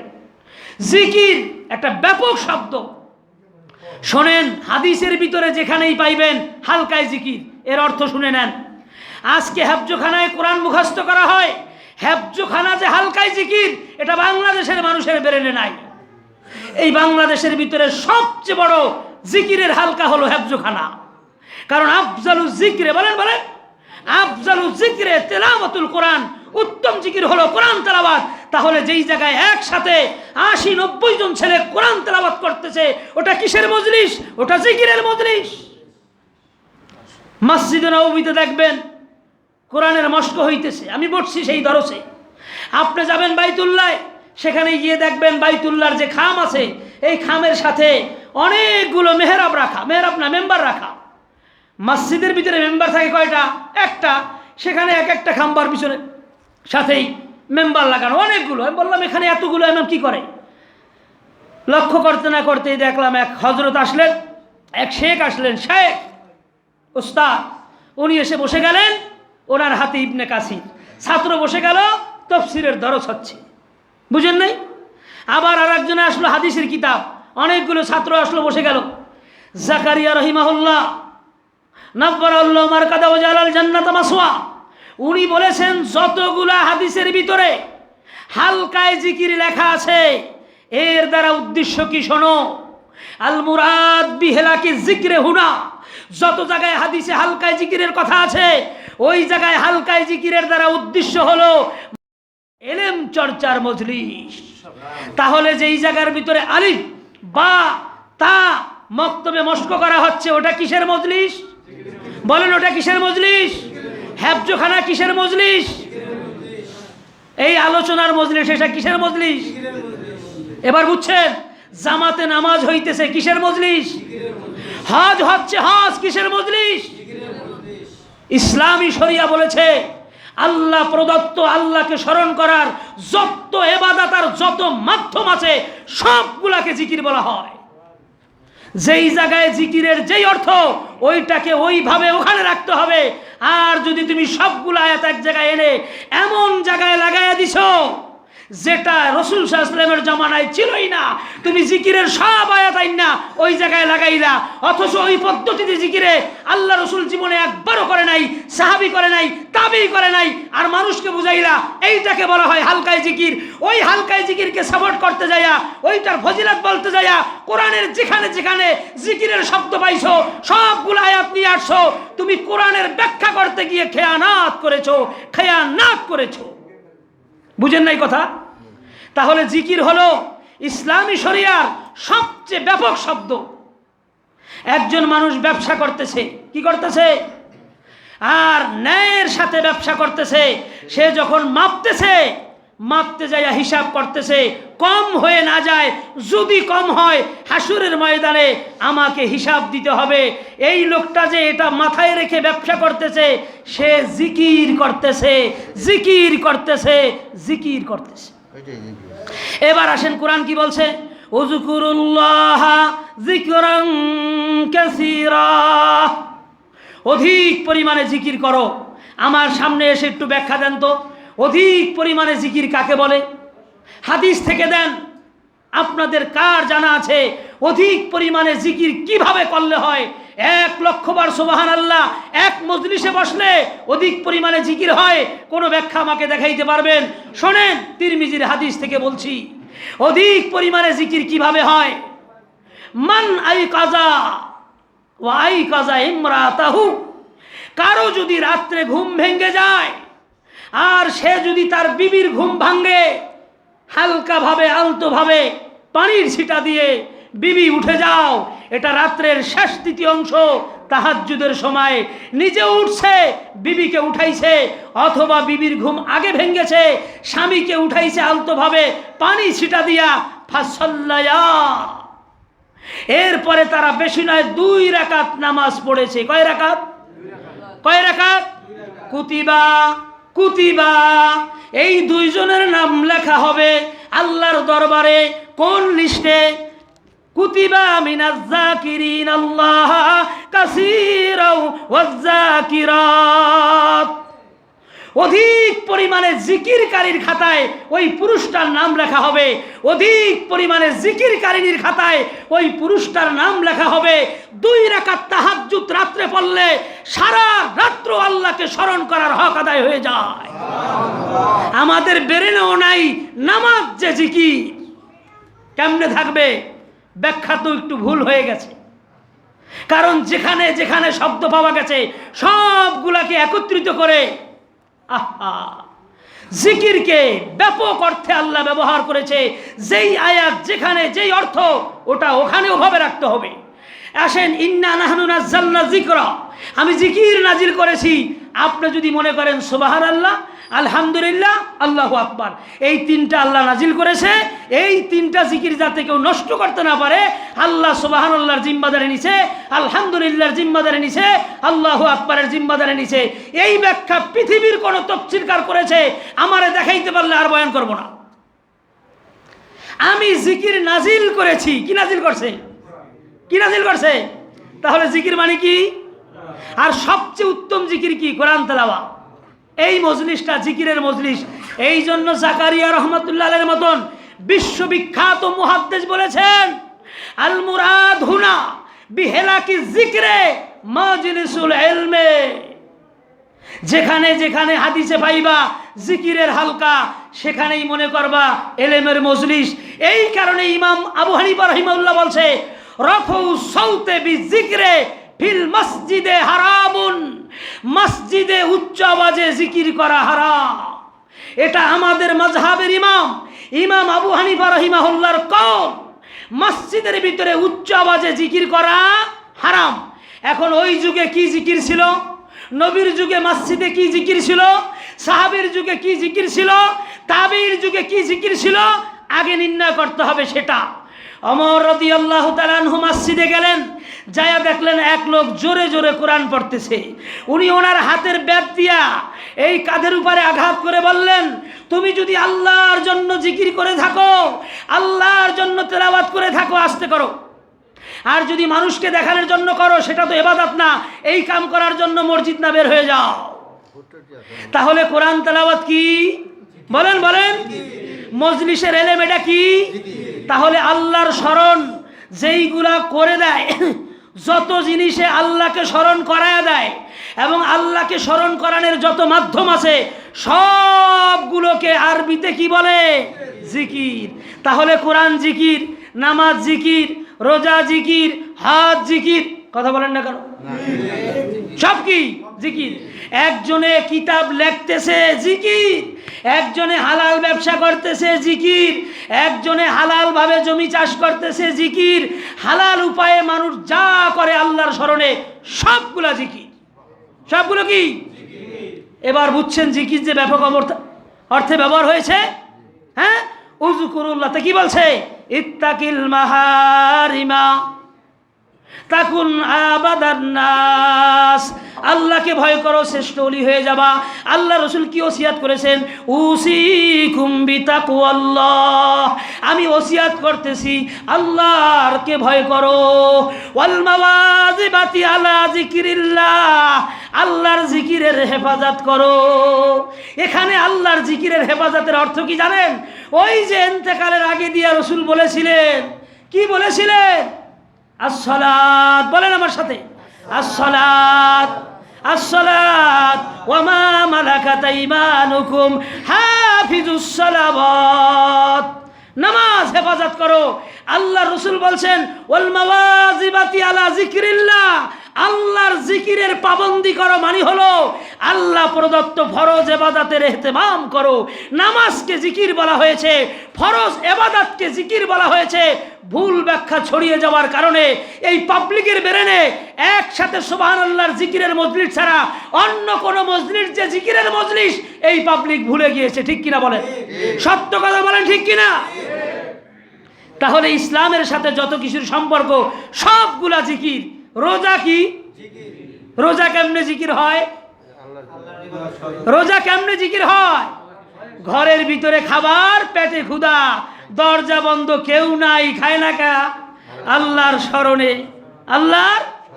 তাহলে জিকির মানে স্মরণ। অজাক্কির, হে নবী আপনি জিকির করেন, মানে কি? আপনি সুবহানাল্লাহ কোন, সামনে যারা আছে এরাও সুবহানাল্লাহ কোক, সুবহানাল্লাহ কোন। আল্লাহ তো বলছে জিকির করতে, হে নবী আপনি জিকির করেন। এবার নবী জিকির শুরু করছে, সুবহানাল্লাহ, আলহামদুলিল্লাহ, আল্লাহু আকবার। একটা হাদিসে যদি কেউ দেখাইতে পারেন আমি গোলামি খাটবো। রসুলকে বলছে ওয়াজাক্কির, আপনি জিকির করেন। রসুল সাল্লাল্লাহু আলাইহি ওয়াসাল্লাম কোরআন তেলাওয়াত করা শুরু করছেন। ওহীর বাণীর মাধ্যমে হালাল হারামের বিধান বলা শুরু করছেন। ওয়াজাক্কির মানে হলো আল্লাহকে স্মরণ করিয়ে দেন, জালেমদেরকে স্মরণ করিয়ে দেন। আল্লাহর আদালত আছে, সেখানে বিচার হবে, এটাই জিকির। একজন ব্যবসায়ীকে স্মরণ করিয়ে দেন, মাপে কম দেওয়া যাবে না, মাপে কম দিলে জাহান্নামে যেতে হবে, ওইটাই তার জন্য জিকির। একজন মানুষ নামাজের টাইম হয়েছে, নামাজ পড়ে না, অথবা দুনিয়াবি কাজে ব্যস্ত, এই যে মুয়াজ্জিন বলল হাইয়া আলাস সালাহ, মুয়াজ্জিন আজান দিয়ে কি করলো? জিকির করলো। এবার ব্যাখ্যা করি ইমাম আবু হানিফার কথা রাহিমাহুল্লাহ। উনি বলছেন মসজিদে উচ্চ আওয়াজে জিকির করা যাবে না, তবে তিনটা জিকির উচ্চ আওয়াজে করা যাবে। ওই তিনটা জিকির বুঝলে আগেরটাও বুঝবেন। মসজিদে উচ্চ আওয়াজে জিকির করা যাবে না, তবে তিনটা জিকির করা যাবে। তার মধ্যে 1 নম্বর জিকির হলো আযান, 2 নম্বর জিকির হলো ইকামত, 3 নম্বর জিকির হলো যেই নামাজে জোরে কেরাত পড়তে হয় ওই জোরে কেরাত, ওটা জিকির। অন্য কোন জিকির যেমন সুবহানাল্লাহ অথবা কোরআন তেলাওয়াত মসজিদে করতে হইলে মসজিদ যদি ফাঁকা থাকে একা একা করতে পারবেন, কাউকে কষ্ট দিয়া ঘুমান্ত ব্যক্তির ঘুম ভেঙে জিকির করা যাবে না। ওই জমানায় যেহেতু এই জমানার এই জিকির ছিলই না, সুতরাং যারা কিতাব লিখেছে এই জিকিরকে সামনে নিয়ে লেখে নাই। তারা কোরআন তেলাওয়াত, নফল ইবাদত, নফল কাজ, ব্যক্তিগত নফল কাজকে সামনে নিয়েই ওই ব্যাখ্যাটা করেছেন। সুতরাং জিকির মানে আজান, জিকির মানে কোরআন তেলাওয়াত, জিকির মানে একামাত, এগুলো আপনাদের ব্রেনে আছে? কেন নাই? এভাবে ব্যাখ্যা দেওয়া হয় না। যত জায়গায় জিকিরের আয়াত পাইছে সবগুলাকে এক জায়গায় লাগাই দিছে। এখন পাবলিক কি বুঝছে জানেন? একসাথে সম্মিলিত জিকির করে সুবহানাল্লাহ, ওটাই মনে হয় জিকিরের মজলিস। অথচ আল্লাহর স্মরণে যত মজলিস কায়েম হয় সবগুলা জিকির। অনেকগুলো মানুষ দিনের মশওয়ারায় বসছে, কারো জবানে কোনো শব্দ নাই, 5-7 মিনিট চুপ করে আছে। এরা কি করতেছে? এই জন্য হাদিসে আসছে, গোপনে জিকির জোরে জিকিরের থেকে, আস্তে জিকির জোরে জিকিরের থেকে 70 গুণ বেশি সওয়াব রাখে। ভাইয়ের আমার, একটা কথা বলি, কিতাব পড়বেন, কামে লাগবে, অনেক কিছু বুঝে আসবে। পাকিস্তানের একজন বড় আলেম, বর্তমান তকি ওসমানী সাহেবের বাবা, চেনেন? কি নাম তার? মুফতি শফি সাহেব, নব্বরাল্লাহু মারকাদা ওয়াজালাল জান্নাতা মাসওয়া। উনি লিখেছেন তাফসিরে মারিফুল কোরআন। ওনার কাছে 1 বছর পর্যন্ত চিঠি গিয়েছে। কোথায় আছে? জওহারুল ফিকা কিতাবে এসেছে। ওনার লেখা কিতাব মোতালা করবেন, সেখানে আসছে এই ঘটনা। তার ছেলে তকি ওসমানী সাহেব নকল করেছে। 1 বছর পর্যন্ত তার বাবার কাছে চিঠি গেছে। কি নিয়ে জানেন? একটা প্রশ্ন, এই জমানায় যে সম্মিলিত জিকির হয়, যেগুলো পীরেরা করে, এই জিকিরের বিধান কি? এই চিঠি এই বিশ্ববিখ্যাত উপমহাদেশের শ্রেষ্ঠ মুফতির কাছে কয় মাস পর্যন্ত চিঠি গেছে? 1 বছর। 1 বছর পর্যন্ত চিঠি জমা হয়েছে, উনি উত্তর দেন নাই। 1 বছর পরে উনি নিজে উত্তর না দিয়ে আরেকজনের একটা লেখা ফার্সিতে, ওই লেখাটাকে উর্দুতে ব্যাখ্যা করে ওই প্রশ্নের জবাব দিয়ে দিয়েছেন। ওই ব্যাখ্যাটা করেছেন কে? সানাউল্লাহ পানিপতি রহমতুল্লাহি আলাই। তার যে শায়েখ ছিল মজহুব, বিশ্ববিখ্যাত আল্লাহর ওলি আবার আলেম, ওনার নাম হলো জানে জানা মির্জা মজহেরে জানে জানা মির্জা রহিমাহুল্লাহ। মির্জা মজহের জানে জানা রহমতুল্লাহ আলাই, মির্জা মজহের জানে জানা রহমতুল্লাহ আলাই, পানিপতি রহমতুল্লাহ আলাই শায়েখ। উনি ভাগ করেছেন ওই জায়গার ভিতরে জিকিরকে 4 প্রকারে। কয় প্রকারে? তার ভিতরে উনি প্রমাণ করেছেন সবচেয়ে উত্তম জিকির, জিহাদের থেকে আরো উত্তম জিকির হলো অন্তরের জিকির, যেটা জবানের সাথে কোনো সম্পর্ক না। মানুষ তার নিজের স্থানে বসে হাসরের ময়দানকে বেরেনে এনে, আল্লাহর বিচারকে বেরেনে এনে, আল্লাহর মহত্ব আর বরত্বকে বেরেনে এনে মানুষ যে তওবা করে আর নিজের অতীত জীবনের জন্য ক্ষমা চেয়ে ভবিষ্যৎ জীবনে কোনো পাপ করবে না, মনে মনে আল্লাহকে ওয়াদা দেয়, এই যে অন্তরের আল্লাহর স্মরণ, এইটাকে উনি সর্বোচ্চ জিকির বলা হয়েছে। বুঝছেন? এখন সুবহানাল্লাহ কি জিকির না? অবশ্যই জিকির। আলহামদুলিল্লাহ জিকির না? বুখারী মুসলিমের জিকিরের অধ্যায় পরিষ্কার আছে, সুবহানাল্লাহ, আলহামদুলিল্লাহ, আল্লাহু আকবার জিকির। আরে এইটা যদি জিকির না হয় তো নামাজের পরে 3 তাসবিহ কেমনে হয়? এবার আসেন 3 তাসবির ভিতরে কি কি আছে বলেন তো? সুবহানাল্লাহ বলেন 33 বার, আলহামদুলিল্লাহ, আল্লাহু আকবার। সারা পৃথিবীর মানুষেরা এই জিকির করে কিনা? এবার আসেন ফাজায়েলে আমলে প্রায় 250 পৃষ্ঠা লেখা হয়েছে জিকিরের ব্যাপারে। জিকিরের যত আয়াত আছে, যত হাদিস আছে, সবগুলা জমা করছে, কিন্তু তাবলীগের ভিতরে সব কিছু আছে, মাগার জিকির নাই। না জিকির আছে? কোন জিকির আছে? হাদিসে বর্ণিত জিকির 3 তসবিহ। আপনি পৃথিবীর কোনো পাগলকে মসজিদে নামাজের পরে 3 তসবিহ জোরে করতে দেখছেন? দেখছেন? তাহলে কি বুঝলেন জিকির কেমনে করতে হয়?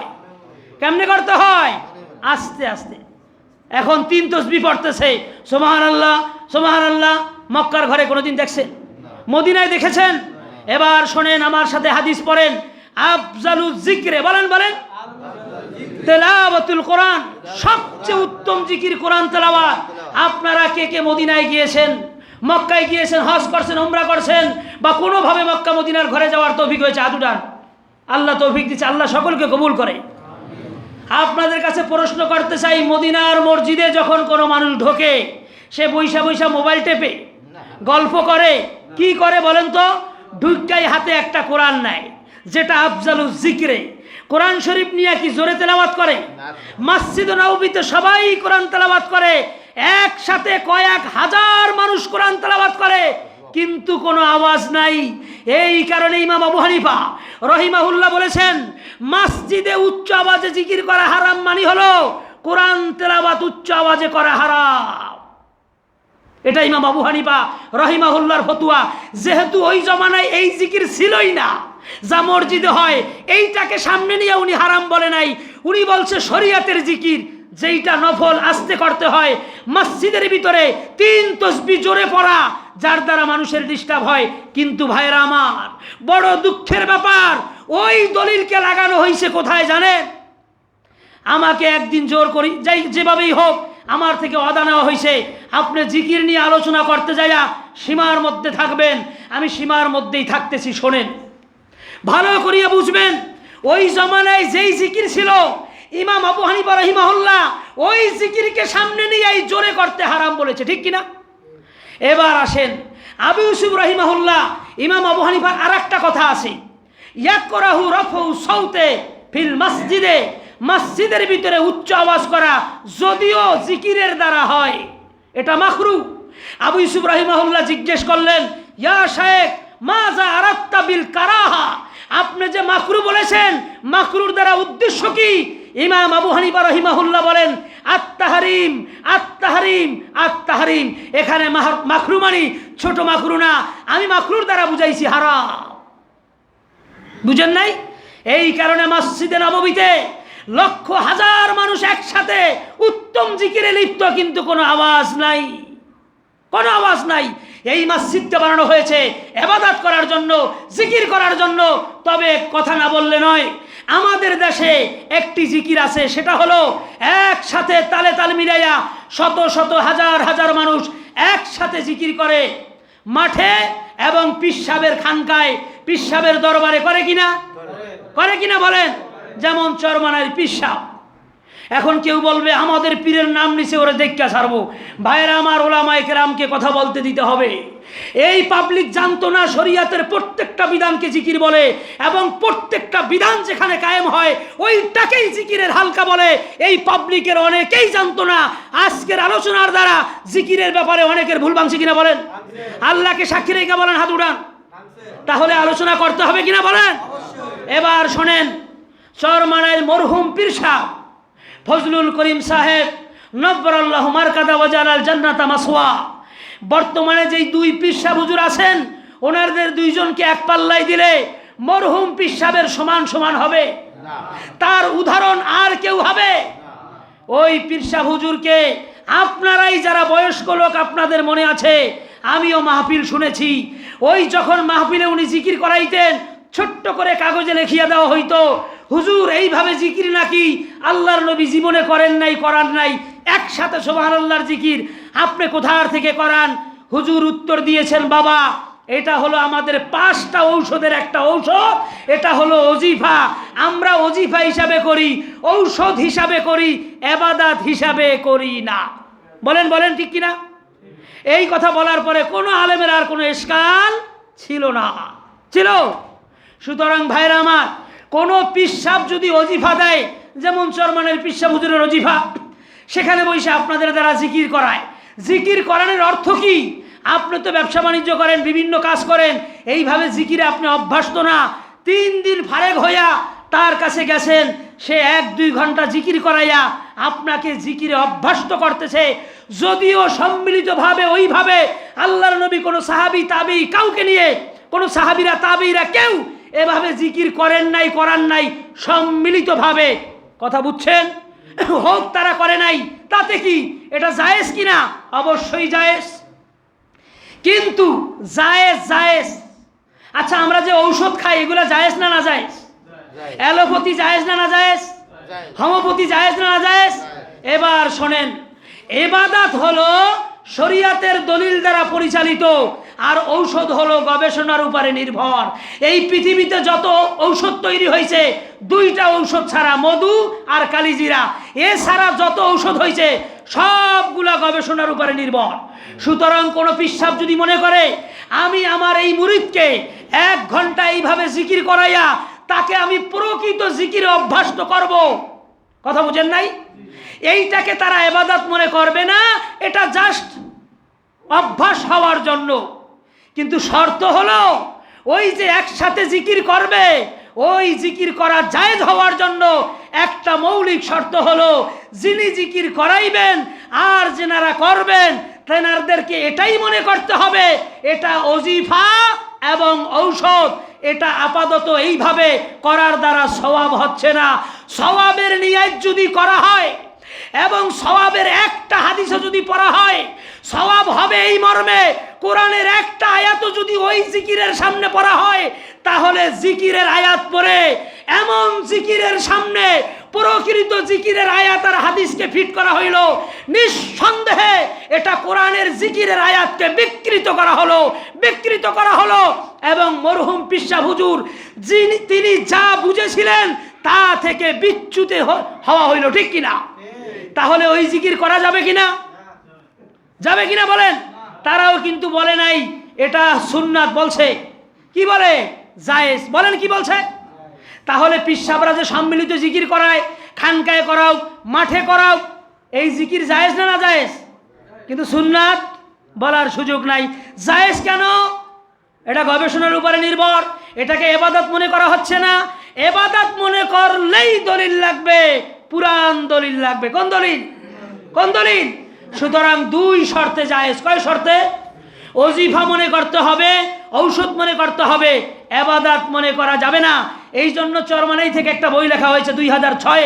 বইটার নাম হলো ইল্লাল্লাহ জিকির কি আসলে বেদাত? এটা বইয়ের নাম, প্রশ্নবোধক। ওই বইয়ের 25 নম্বর পৃষ্ঠায় লেখা আছে ইল্লাল্লাহ জিকির মূলত কোরআন হাদিসের বর্ণিত কোনো জিকির নয় যাকে ইবাদত মনে করিয়া করা যায়। তবে হ্যাঁ, যদি ইবাদত মনে করিয়া না করে, পীর সাহেবের ওজিফা মনে করিয়া করে, ঔষধ মনে করিয়া করে, তাহলে বৈধ হবে। কিন্তু যদি এই পদ্ধতির জিকিরকে সওয়াব মনে করিয়া করে, বেদাত হবে, তাতে কোনো সন্দেহ নাই। কিতাবের নাম ইল্লাল্লাহ জিকির কি বেদাত, তাদের পক্ষ থেকে লেখা।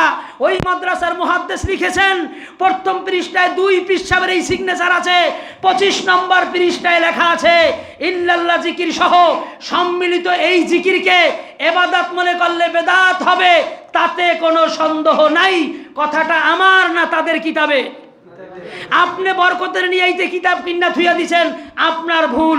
আমি কিতাব পড়ছি, ভুল করেছি? তাহলে ফতোয়া কি আমি দিলাম না তারা দিল? কথা বলেন। এখন বলেন, আমি কি ইল্লাল্লাহ জিকির সহ সম্মিলিত জিকিরকে নাজায়েজ বলেছি? আমি কি বলেছি? হ্যাঁ, মসজিদের ভিতরে যদি উচ্চ আওয়াজে কোরআন তেলাওয়াত করা না যায়, তাসবিহে ফাতিমি যদি জোরে করা না যায়, আপনার এই ঔষধ আর আপনার ওজিফা মসজিদের ভিতরে আপনি কিভাবে করেন? আমি প্রশ্ন করতে চাই, আপনার ইমাম কি ইমাম আবু হানিফা না? ইমাম আবু হানিফা রাহিমাহুল্লাহ ওই জমানায় বলে গেছে মসজিদের ভিতরে শরীয়ত বর্ণিত ওই জিকির যা একা একা করতে হয়, তাসবিহে ফাতিমি অথবা নফল কোরআন তেলাওয়াত জোরে করা যাবে না। তিনি মসজিদের ভিতরে উচ্চ আওয়াজে হারাম বলেছেন। আপনি এই ঔষধকে এবং ওজিফাকে, যেইটাকে আপনি এতগুলা দলিল দিয়ে সুন্নাত নয় জায়েজ প্রমাণ করেছেন, এই জিকির মসজিদের ভিতরে কিভাবে করেন? আমি প্রশ্ন রেখে গেলাম। আমি আপনাদের এই একজন, আমি মাদারীপুরের সন্তান, আমরা ওলামায়ে কেরাম একসাথে চলি ফিরি। তাই বলে আপনার ওজিফা আর আপনার ঔষধকে আপনি ইবাদত বলিয়া চালায় দিবেন, এই কথা আমরা বলবো না। কোনো দিন হতে পারে না, কোনো দিন হতে পারে না। হ্যাঁ, আপনি এই পদ্ধতিতে ওজিফা মনে করে, ঔষধ মনে করে মাঠে জিকির করান, খানকায় করান, মুরিদদেরকে অভ্যস্ত করেন, কিন্তু এই জিকিরের আগে আধা ঘন্টা যে ফজিলাত বর্ণনা করবেন, জিকিরের এই সওয়াব, এইগুলা বলিয়া যখন আপনি ওজিফা শুরু করবেন, আমি প্রশ্ন করতে চাই, মুরিদরা কি বুঝবে? ওরা বুঝবে এইভাবে জিকির করলে মনে হয় সওয়াব হয়। কথা বলেন। এইভাবে জিকির করিয়া যদি মনে করে সওয়াব হয়, তাহলে আপনাদের লেখা অনুযায়ী এটা কি হয়ে গেল? বেদাত। বুঝতে পেরেছেন? বুঝতে পেরেছেন? তাহলে ইল্লাল্লাহ জিকির সহ সম্মিলিত জিকির যা পীর সাহেবরা করায়, এটা করা যাবে কিনা? যাবে, জায়েজ আছে। শর্ত আছে, ইবাদত মনে করে করা যাবে না। মসজিদে কোন দলিলে করবে আমি জানি না, আপনারা জেনে নিন। আচ্ছা, আমি আলোচনার থেকে বাহিরে যাই নাই, আমি যে হাদিস পড়েছি ওই হাদিসের এই ব্যাখ্যা করেছি। আল্লাহ রাসূল ওসিয়াত করছেন, আল্লাহকে ভয় করো, ওয়াল মাওয়াজিবাতি আলা যিকরিল্লাহ, আল্লাহর জিকিরের পাবন্দি করো, আল্লাহর জিকিরের হেফাজত করো। ওই হাদিসের অংশে জিকির আসছে কিনা? আসছে কিনা বলেন? এখন এখানে ব্যাখ্যা দেওয়া দরকার কিনা? এবার বুঝছেন জিকিরের যে ব্যাপক অর্থ। তাহলে আমার সাথে বলেন তো, আজান কি? কোরআন তেলাওয়াত কি? নামাজ কি? রোজা কি? হজ কি? শরীয়তের প্রত্যেকটা বিধানকে আরবিতে কি বলে? জিকির বলা হয়। তাহলে এই মজলিসটা কিসের মজলিস? আল্লাহ রাসূল কি ওসিয়াত করলেন? উসিকুম বিতাকওয়াল্লাহ, আল্লাহকে ভয় করো, ওয়াল মাওয়াজিবাতি আলা যিকরিল্লাহ, আল্লাহর জিকিরের হেফাজত করো। মানে হলো নামাজের হেফাজত করো, কোরআনের হেফাজত করো, রোজার হেফাজত করো, হজের হেফাজত করো, কোরআনের হেফাজত হরফ ঠিক করিয়া করো, কোরআন মুখস্থ করিয়া করো, কোরআনের ব্যাখ্যা শিখিয়া করো, কোরআনের হালাল হারাম জানিয়া করো। তাহলে যারা মুফতি এরা কি? এরা মুজাক্কির, এরা পীর, এরা মানুষকে জিকির শিখায়। হালাল হারাম এটা জিকির, এটা কি? তাহলে শরীয়তের প্রত্যেকটা বিধানকে কি বলে? তিরমিজি শরীফের হাদিস কি বলে? কোরআনের ওই আয়াতের ব্যাখ্যা কি দিয়ে করেছে? উযকুরুল্লাহ যিকরান কাসীরা, অধিক পরিমাণে আল্লাহর জিকির করো। আপনি ভেবেছেন এক বসায় 1,00,000 বার সুবহানাল্লাহ বললে বোধহয় ওই আয়াতের মর্ম অর্থ আদায় হবে? না, অধিক পরিমাণে জিকির করতে হলে আপনার জীবনের প্রত্যেকটা জায়গায় শরীয়ত ফলো করতে হবে, তাহলেই অধিক পরিমাণে জিকির হবে। একটা মহিলা সামনে পড়েছে সুন্দরী, আপনার মন চায় তাকে দেখতে, আস্তে দেখতে মন চায়। আপনি বুঝতে পারছেন একটা মেয়ে আছে সামনে, আস্তে নজর ফিরাই নিলেন, খোদার কসম আপনি জিকির করেছেন। 1,00,000 বার সুবহানাল্লাহ বলার থেকে আরো বড় জিকির করেছেন। এই যে চোখ ফিরাই নিয়েছেন, এটা জিকির হয়েছে। কি হয়েছে বলেন? তাহলে শরীয়তের প্রত্যেকটা বিধানকে কি বলে? কি বলে? তো উযকুরুল্লাহ যিকরান কাসীরা মানে সর্ব অবস্থায় আল্লাহকে স্মরণ করো। এই জন্য রাসূল করিম সাল্লাল্লাহু আলাইহি ওয়াসাল্লামের আমল সম্পর্কে আম্মাজান আয়েশা সিদ্দিকা রাদিয়াল্লাহু আনহাকে জিজ্ঞেস করছে, আল্লাহর রাসূলের 24 ঘন্টার আমল বলেন। আল্লাহ রাসূল কি পরিমাণ জিকির করতেন? বলে আল্লাহ রাসূল অধিক পরিমাণ জিকির করতেন, সব সময় জিকির করতেন। সব সময় জিকির কেমনে করতেন? রাসূল সাল্লাল্লাহু আলাইহি ওয়াসাল্লামের একাধিক বিবি ছিল, তাদেরকে সময় দিতেন, টয়লেট করতেন, গোসল করতেন, ঘুমাইতেন। অধিক পরিমাণে জিকির কেমনে করলেন? রাসূল সাল্লাল্লাহু আলাইহি ওয়াসাল্লাম প্রত্যেকটা কাজের আগে পরে দোয়া পড়তেন কিনা? বলেন আমার সাথে। শরীয়তের এমন কোন জায়গা আছে যেখানে দোয়া নাই? আরে ভাই, একবারে বিশেষ মুহূর্ত স্ত্রীর কাছে যাবেন, ওখানেও একটা দোয়া আছে কিনা? টয়লেটে যাবেন,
মদিনায় কোন দোয়া পড়তে হয় দোয়াগুলা লেখা। অবাক করা কাণ্ড। বুঝেন নাই মনে হয়? যত দোয়া আল্লাহ রসুল যেখানে যেখানে পড়েছেন এই দোয়াগুলা লেখছে, কিতাবের নাম দিছে আল আজকার, জিকির সমূহ। গোটা আরবে, গোটা মদিনায় আপনি বলবেন ভাই আজকারুস সবা ওয়া শাম দেন, লাইব্রেরিতে যায় বলবেন একটা কিতাব দেন আজকারুস সবা ওয়া শাম, সকাল বিকালের জিকির, আপনাকে একটা দোয়ার বই ধরায় দিবে। তার মানে আল্লাহ রসুল তার জীবনে উঠতে বসতে চলতে ফিরতে রাত্রে দিনে সর্ব জায়গায় যে দোয়াগুলা পড়েছেন এই দোয়াই হলো জিকির, এই দোয়াই হলো। এই জন্য ইমাম নববী ওই সব দোয়াগুলাকে জমা করে কিতাবের নাম লিখেছে আল আজকার। এখন ওইটার যদি বাংলা করি আমি একজনের হাতে ধরাই দেই, এক পীর সাহেবের মুরিদরে জিকির সমূহ, উনি মেইল্লা যখন দেখবে টয়লেটে যাওয়ার দোয়া কয় মাথা খারাপ হয়েছে। তার মানে ইমাম মুসলিম উনি জিকিরের যা অর্থ বুঝেছে, আমরা কিন্তু সেই অর্থ বুঝি নাই। আহা, জিকির মানে আল্লাহর স্মরণ। এবার আসেন, জিকির শব্দের অর্থ হলো স্মরণ। আপনি যখন বিদার যাবেন এক বন্ধুকে বলবেন ভাই বাড়ির কথা মনে পড়তেছে, বলবেন কি না? আমার সকাল থেকে শুধু বাড়ির কথা মনে পড়তেছে। এখন যদি কোনো আরবি লোক আমেরিকায় যায়, সে এই কথাটা কেমনে বলবে জানেন? জাকারানিয়াল বাইত মারারা, আমার বারবার বাড়ির কথা স্মরণ হচ্ছে। শব্দ ব্যবহার হবে জিকির। তাহলে জিকির মানে স্মরণ, জিকির মানে জিকির মানে আকিমিস সালাতা লিযিকরি, নামাজ কায়েম করো আমার জিকিরের জন্য। মানে কি? আগে নামাজ পড়ো, পরে ঠাইসা জিকির করো। এইয়া নামাজের পরে জিকির করো, এই নিয়ে আয়াতের ব্যাখ্যা কি? আকিমিস সালাতা লিযিকরি, নামাজ কায়েম করো আমার স্মরণার্থে। তার মানে হলো আমি আল্লাহকে স্মরণ করার জন্য এই পৃথিবীতে সবচেয়ে বড় জিকিরের পদ্ধতি হলো নামাজ।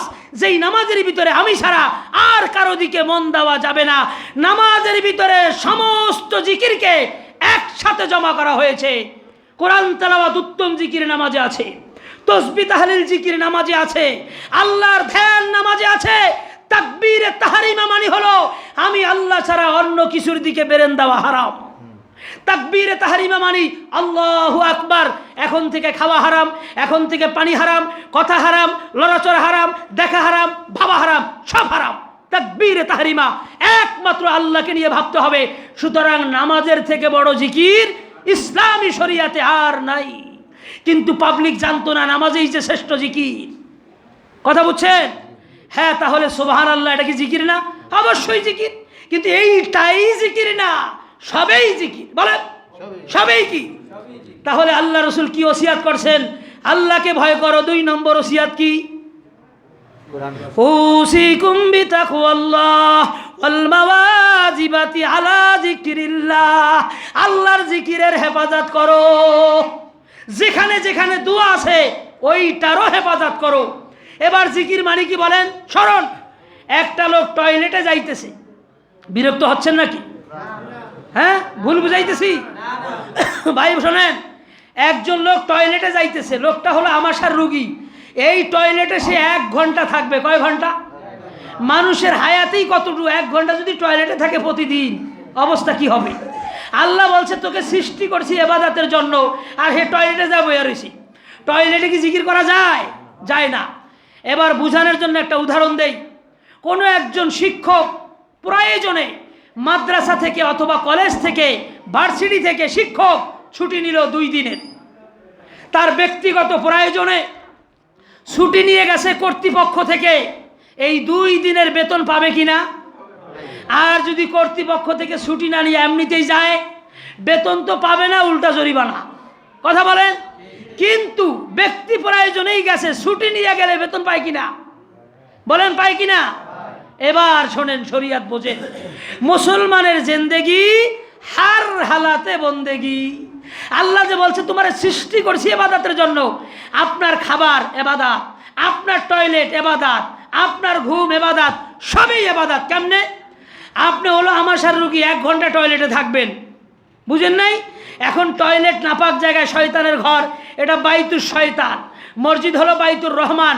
ওখানে যায় তো সুবহানাল্লাহ চলবে না, আলহামদুলিল্লাহ চলবে না, আল্লাহু আকবার চলবে না, কোরআন তেলাওয়াত চলবে না। 1টা ঘন্টা আপনার হায়াত নষ্ট হয়ে যাবে। প্রশ্ন করবেন কি? এটা ইম্পর্টেন্ট প্রশ্ন কিনা বলেন? আপনার হায়াতটা তো সেভ করতে হবে। এবার আপনি কিন্তু বলছেন যদি কর্তৃপক্ষের কাছে অনুমতি নিয়ে ব্যক্তিগত কাজে যায় বেতন পায় কিনা? তাহলে জিকির মানে কি আল্লাহর স্মরণ না? এবার টয়লেটের সামনে দাঁড়াইছে কেডা? আমাশার রুগী কি বলে শোনেন, দোয়াটা একটু কন্ত। আল্লাহুম্মা, এই মিমে মুসাদ্দিদ মানে হলো আয় হে, আল্লাহুম্মা মানে হে আল্লাহ, ইন্নি নিশ্চয় আমি, আউযু বিকা আপনার কাছে পানা চাচ্ছি, আমি আপনাকে একটু অবগত করে আপনার থেকে অনুমতি নিয়ে আমার ব্যক্তি প্রয়োজনে শয়তানের ঘরে ঢুকতেছি। এবার ঘরের ভিতরে ঘর যেটাই আছে, ঘরের মধ্যে স্বামীও থাকে স্ত্রীও থাকে, ঘর মানে হলো নারী পুরুষ দুইজনেই থাকে।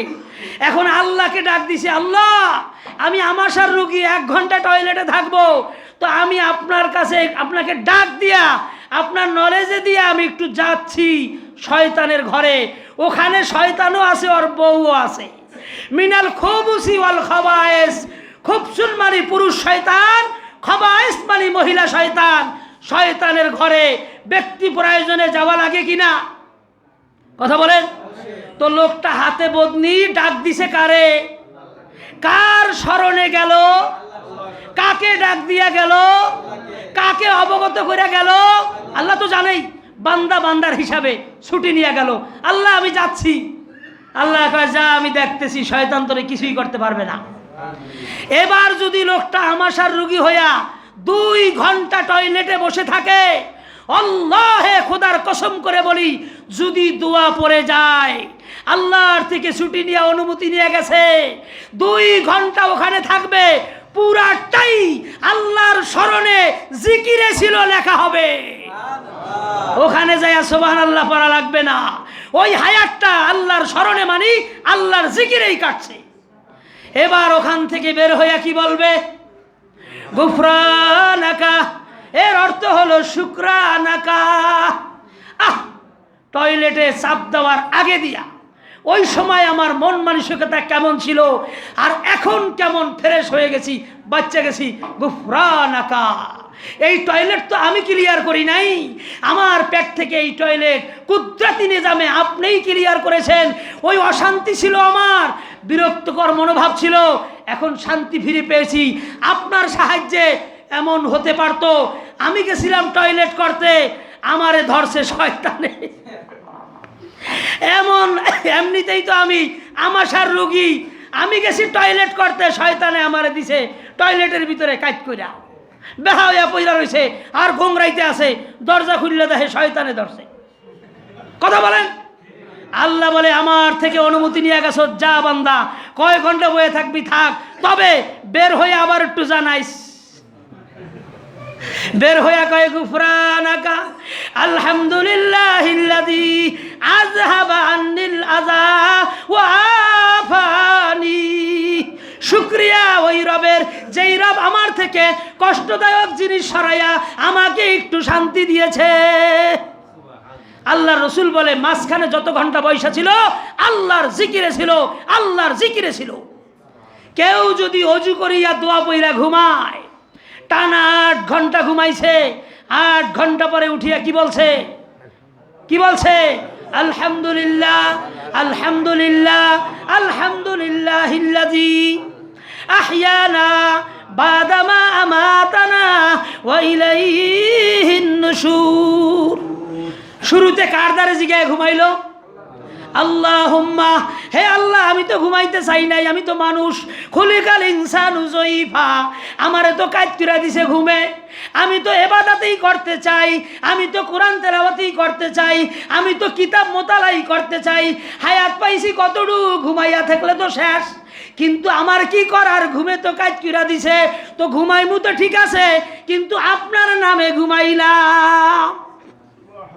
আল্লাহ বলে তোর ক্ষমতা নাই একটা গরুকে জবাই করা, এই গরুর ভিতরে এহসাস শক্তি আছে, ওরে জবাই করলে কষ্ট পায়। তোর মতন এই গোস্ত আর রক্তের তৈরি প্রাণী ওরে যদি তুই জবাই করো, ওরে যদি তুই মারস, হাসরের ময়দানে তোর বিচার হবে। তবে শোন, যদি আমার নামে জবাই করস, গোস্ত খাবি খাবি, সোয়াবও হবে, গুনাহ হবে না, কিচ্ছুই হবে না। আর যদি শুধু আমার নাম বাদ দাস, 1,00,000 টাকার গরু কুত্তায় খাবে, শকুনে খাবে, তুই খাইতে পারবি না। হাসরের ময়দানে বিচার হবে, নাম কেন নিলি না? আল্লাহর নাম নিলে যদি গরু জায়েজ হয়ে যায়, আপনি ঘুমাইতে যায় কি বলছেন? আল্লাহুম্মা বিইসমিকা, তোমার নামে, তোমার নামে। তো যদি আপনি সজাগ থাকতেন, সুবহানাল্লাহ, আলহামদুলিল্লাহ, আল্লাহু আকবার, কার নাম? এখন আপনি ঘুমাইতেছেন, সুবহানাল্লাহ বলার কায়দা নাই, আর আপনার হুঁশ নাই, কিন্তু আপনি কি বলছেন? তোমার নামে। কার নামে? আল্লাহর নামে। ঘুমানোর অর্থ বোঝেন, আমি যতক্ষণ ঘুমাইয়া আছি তোমার নাম জপতেছি। আল্লাহর নামে ঘুমাইবে, আবার উঠা দোয়া পড়বে। সে দেখতেছে সারা রাত ঘুমাইছে, আমল নামায় লেখা হবে সারা রাত ইবাদতে ছিল। তাহলে মুসলমানের জিন্দেগি হার হালাতে, তাহলে ইমাম নববী এই যে মানুষের জিন্দেগিতে কোথায় কোন দোয়া পড়তে হবে, এই সবগুলা দোয়াকে একটা বইয়ের মধ্যে একসাথে করিয়া কিতাবের নাম লিখেছে জিকির সমূহ। ভুল লিখেছে না? জিকিরের অর্থ বুঝাই লাগছে। এবার বুঝছেন? জিকির একটা ব্যাপক অর্থে ব্যবহৃত শব্দ, এটাকে সংকীর্ণ অর্থে ব্যবহার করা যাবে না। তাহলে 2 নম্বর ওসিয়াত হলো আল্লাহকে ভয় করো, 2 নম্বর জিকিরের হেফাজত করো। তার মানে হলো শরীয়তের প্রত্যেকটা বিধানের হেফাজত করো, দুয়ার পর্যন্ত হেফাজত করো। এই 2টা ওসিয়াত। অনেক সময় হয়ে গেছে, ছেড়ে দেবো। আমি কিন্তু একটা বিষয় নিয়ে আলোচনা করতে চাইছিলাম, ওয়াজ তো উপর থেকে আসে। কই থেকে? তো আল্লাহ রসুল ওসিয়াত করছে ইন্তেকালের আগে 2টা ওসিয়াত। 1 নম্বরে আল্লাহকে ভয় করো, 2 নম্বরে জিকিরের হেফাজত করো। এবার বুঝে আসছে জিকিরের হেফাজত? এবার বুঝে আসছে? অধিক পরিমাণে জিকির বুঝে আসছে? যারা তাহাজ্জুদ গুজার, তারা পৃথিবীর মধ্যে সবচেয়ে অধিক পরিমাণে জিকিরকারী। তিরমিজির হাদিস, রাত্রে উঠলো, বিবিরে উঠাইলো, 2 রাকাত নামাজ পড়লো, তাদের নাম লেখা হবে মিনাজ জাকিরিন আল্লাহ কাসীরাও ওয়াজ জাকিরাত। অধিক পরিমাণে আল্লাহর জিকিরকারীদের খাতায় তাদের নাম লেখা হবে। আল্লাহ আমাদের সঠিক বোঝার তৌফিক দান করে। 3 নম্বর ওসিয়াত। কয় নম্বর? আল্লাহর রাসূল বলেন, শোনো এবং মানো। শোনো এবং কি শুনবা, কি মানবা? কোরআন হাদিসের কথা শোনো এবং মানো। কে বলে সেটা দেখিও না, কি বলে সেটা দেখো। ওয়াইন কানা আবদান হাবশিয়া, যদি হাবশি গোলাম হয়, নিগ্রো হয়, গোলাম হয়, দেখতে খারাপ হয়, আর যদি কোরআন হাদিসের হক কথা বলে, কোন বংশের কার ছেলে বলে, এগুলা দেখিও না। ওই কথা যদি হক হয় মানিয়া লও। কেন? ফাইন্নাহু মাইয়াইশ মিনকুম বাদি ফাসায়ারা ইখতিলাফান কাসীরা। তার কারণ হলো, আমার পরে তোমরা যারা আসবা, আমাদের কথা বলেছে, আমার পরে মানে আমি দুনিয়া থেকে চলে যাওয়ার পরে যেই উম্মত আসবে, ফাসায়ারা ইখতিলাফান কাসীরা, এদের জন্য সবচেয়ে বড় মুশকিল হবে। এরা দেখবে ধর্মের নামে দল আর দল, ধর্মের নামে মত আর মত, ধর্মের নামে পথ আর পথ। ওই পাবলিকগুলা পাগলের মতো হয়ে যাবে। কে সত্য, কে মিথ্যা, কারটা মানবে, কারটা হক, কারটা বাতিল, এই নির্ণয় করতে না পারিয়া তাদের ভিতরে একটা বিরক্তিকর মনোভাব কাজ করবে। আজকের পৃথিবীর মানুষ ধর্মীয় দিক থেকে সবচেয়ে বড় মুসিবতে কারা হক। প্রত্যেকের দাবি আমি এই হক, ও খারাপ, আমি ভালো। পাবলিক যাবে কোথায়? আল্লাহর রাসূল বলেন, আখিরি জমানায় যদি বাঁচতে চাও, কারা হক কারা বাতিল আমি বলে দেই শোনো। কারা হক কারা বাতিল আমি বলে দেই শোনো। আখিরি জমানায় যদি হকের উপরে থাকতে চাও, আমি রাসূল ওসিয়াত করে গেলাম, ভালো করিয়া শোনো। বর্তমানে আমাদের জন্য সবচেয়ে গুরুত্বপূর্ণ হলো এই প্রশ্ন এবং আর উত্তর, ঠিক কিনা? আল্লাহ রসুল বলেন আমার উম্মতের ভিতরে অনেকগুলো দল হবে, সেই দলে উম্মতরা বিভ্রান্ত হবে। হ্যাঁ, আমি ওসিয়াত করে যাই, তোমরা যদি আমার ওসিয়াত মানো, একটা নয় দুইটা নয় 73টা দল হইল, তোমরা কিন্তু হকের উপরেই থাকবা যদি আমার ওসিয়াত ফলো করো। কে কে ওসিয়াত মানবেন? হাত উঠান। আল্লাহ তৌফিক দান করে। আল্লাহ রসুল বলেন মাই ইয়াইশ মিনকুম বাদি ফাসায়ারা ইখতিলাফান কাসীরা ফাআলাইকুম বিহাদিসি। তোমরা আমার হাদিসকে মজবুত করিয়া ধরো, এটা বলে নাই। আহা, মুশকিল হয়ে গেল। এক দলের নাম হলো আহলে হাদিস, কি নাম? আর এক দলের নাম হলো আহলে কোরআন। আর একজনে ইসলাম একটা ধর্ম বানাইছে, তার ধর্মের নাম হলো দ্বীন ইলাহি। আমাকে বলেন, তিনটা নাম প্রাণ জুড়িয়ে দেওয়ার মতো কিনা? হ্যাঁ, আহলে কোরআন মানি কোরআনওয়ালা, মুরগি যে বেছে তারে কয় মুরগিওয়ালা, যে মালাই বেছে তারে কয় মালাইওয়ালা, যে কম্বল বেছে তারে কয় কম্বলওয়ালা, যে কম্বল পেঁচাইয়া হুইয়া থাকে তারেও কয় কম্বলওয়ালা। ইয়া আইয়ুহাল মুজাম্মিল, হে কম্বলওয়ালা। আল্লাহ কয় কম্বলওয়ালা। তো যার কাছে যা থাকে তারে ওইটা দিয়া নিসবত করে। মালাইওয়ালা কারে কয়? যার কাছে মালাই বাক্স আছে। তাহলে আহলে কোরআন কারে কয়? যার কাছে কোরআন আছে, ঠিক কিনা? আমরা তো চাই মানুষ কোরআনওয়ালা হয়ে যা। নামটা কত সুন্দর! এই পৃথিবীর সবচেয়ে বড় ফিতনার নাম হলো আহলে কোরআন। এই পৃথিবীর সবচেয়ে বড় ফিতনা, সবচেয়ে বড় গোমরার নাম হলো ইসলামী ধর্মে, ইসলামী শরিয়াতে ধর্ম বুঝতে যায়া যারা বিকৃত মনোভাব নিয়ে ইসলাম বুঝেছে, এই বাতিল ফেরকার মধ্যে সবচেয়ে জঘন্য বাতিল হলো আহলে কোরআন। বাংলা অর্থ হলো কোরআনওয়ালা। সে কেমনে পৃথিবীর সবচেয়ে ভয়ঙ্কর বাতিল হইল? কোরআনওয়ালা মানে যদি কোরআনওয়ালা হইতো কোনো দুঃখ ছিল না। আহলে কোরআন মানে হলো হাদিস অস্বীকারী। আপনার তো নাম শুনে পাগল হয়ে গেছেন। আমার ভাইয়ের চরিত্র ফুলের মতো পবিত্র, কিছুদিন পরে একটারা ঘুম নাই। এটা হইল কোন কাম? অমুক জায়গায় ধর্ষণের মামলায় তিনি 1 ঘন্টা পর্যন্ত আটকা আছেন, ওনাকে ছাড়াই আনা লাগছে। সবাই না, এমনও আছে কি না? তাহলে কালিমাতুল হক উরিদা বিহাল বাতিল, হেডিংগুলা অনেক সুন্দর। ইসলামী, ইসলামী ব্যাংক, কত সুন্দর নাম। আমি চ্যালেঞ্জ করলাম, ইসলামী ব্যাংকের কারবার সুদি কারবার শরিয়াত সম্মত না। চ্যালেঞ্জ ছুড়ে দিলাম। কারো ক্ষমতা থাকলে কখন কোন জায়গায় বসবা, আমি বসতে তৈয়ার। নাম দিছে ইসলামী ব্যাংক, কিন্তু সুদি কারবার। ভাইয়ের আমার, হেডিং দেখে পাগল হলেই হবে না। আহলে কোরআন, কোরআনওয়ালা, এর নথিফতি খুঁজে দেখলাম সে হাদিস অস্বীকারী।